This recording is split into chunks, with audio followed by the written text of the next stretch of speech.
From where? Where are you? Hawaii or Alaska? Yeah, we're currently in Baton Rouge, Louisiana, in the process of a move to Tallahassee. So close to the area, and I feel pretty sharp. I've got cup number 4 in my hand right now, so we There should be you, good to there go you today. go. Listen, you've been around and you've been in this deal for a long time. I hope you can hear this. I wanted to play something just kind of launch us into this discussion. It's from someone you may know, a Senator John Kennedy, Louisiana way, and here I just find this amazing. Here we go. Mr. Administrator, with respect to the Green New Deal climate change portion of the President's infrastructure bill, how much is it going to lower world temperatures? Well, I think there's a focus on the American Jobs Plan. Yes, sir, but how much is it going to lower world temperature? That's the purpose of it. I think when we look at the climate summit and the target that the president will announce along with the rest of the world, we'll see comprehensively what collectively. You're asking us to appropriate $2.3 trillion and to tax corporations $1.7 trillion, at least 50% of which will fall on the backs of workers, because when you tax something, you get less of it. And a big purpose of the infrastructure bill is to lower world temperature. So my question is simple. How much will this lower world temperature? We collectively have to pursue a target to lower. I understand the target. How much will this bill lower world temperature? I think the answer to that is dependent upon, in concert with how much this bill plus other actions outside of the bill. This is what Deputy Foreign Minister Li Zhongqing said last week of China. Quote, some countries are asking China to do more on climate change. I'm afraid this is not realistic. So China produces about a third of the world's, really about 28%, to be fair, of the world's CO2. They're not going to participate. Well, I'm not quite sure I take the statement at face value from the Chinese representative. Well, maybe he's a liar, but let's put that aside. How much this is going to lower world temperature or reduce the progression of CO2 in the United States? I don't have a figure in front of me that you don't have it. No, he doesn't have it. By the way, there's a category now, much like the Florida man. You can go get Kennedy quotes. He's that sought after as far as some of his quotes are concerned.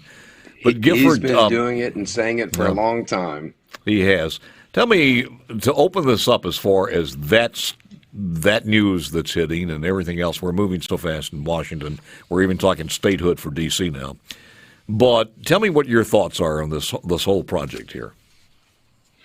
Well, look, there's a lot to unpack with a $2 trillion infrastructure investment project, and I think the main takeaway that when while I understand Senator Kennedy's line of questioning, I think the important part there was the part they slightly briefed over was with regard to China.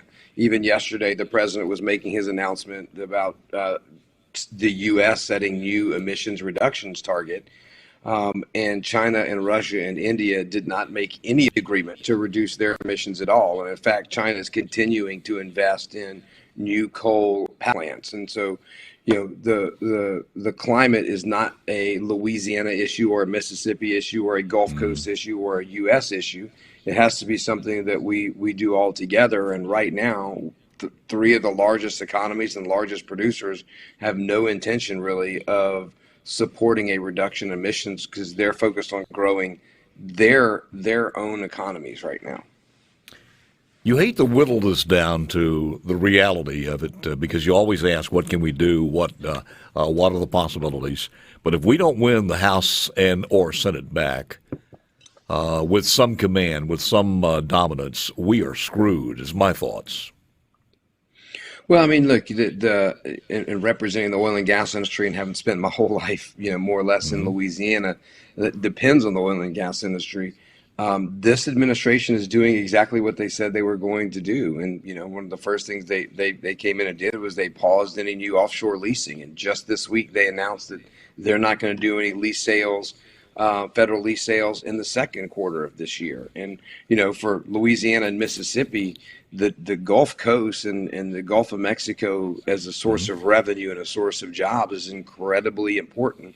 And we need to get the industry confident that they can invest in the Gulf of Mexico, that they can get leases, and that they can be out there for a long time. Because if they don't have that certainty in the Gulf, they're going to have to deploy those billions of dollars somewhere else. And for Louisiana and Mississippi, Texas and Alabama, it would be devastating to our economies.